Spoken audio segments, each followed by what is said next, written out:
បរិសុទ្ធថ្លាថ្លៃព្រានធម៌វិន័យខ្ពង់អូ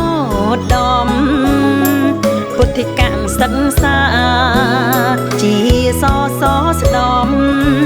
រាយរដ្ឋថាខិតខំលើកស្ទួយខ្លាំងណាស់ទឹងដៅទៅមុខទុងជាមីគាព្រះសង្ឃមនីតាមពុទ្ធដំរាំងសទ្ធាបញ្ញាភ្លឺថ្លាត្រចាំងខំសំភីណាំងថែសាសនារដ្ឋអនុសង្ឃវជ្រមហាសន្និបាតសង្ឃប្រឹក្សាដំរងផ្ចង់លើកិច្ចវត្តសង្រុបលទ្ធផលគោលជុំហោប្រាកដសង្ប្រកាំងកំណត់អនុវត្តបន្តដំណើរជីវិតតាមពុទ្ធសាសនាច្រងត្រៃសិក្ខារាំងសាដំណតាមពងសាវតាប្រសាបបពូជខ្មែរអង្គត្រជាតិកានកាន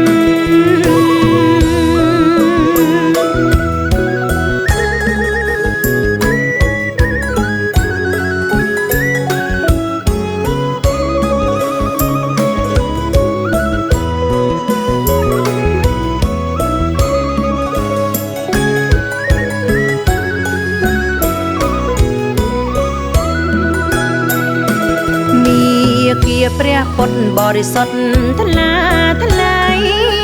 ព្រានធម៌វិន័យខ្ពង់អូដំពុទ្ធិកសិក្សាជាសស្ដំរាយរដ្ឋថាខិតខំលើកស្ទួយខ្លាំងណាស់ទឹងដៅទៅមុខទុងជាមីគាព្រះសង្ឃមនីតាមពុទ្ធដំរាំងសទ្ធាបញ្ញាភ្លឺថ្លាត្រចាំងខំសំភីណាំងថែសាសនារដ្ឋអនុសង្ឃវជ្រមហាសន្និបាតសង្ឃប្រឹក្សាដំរងផ្ចង់លើកិច្ចវត្តសង្រុបលទ្ធផលគោលជុំហោប្រាកដសង្ប្រកាំងកំណត់អនុវត្តបន្ត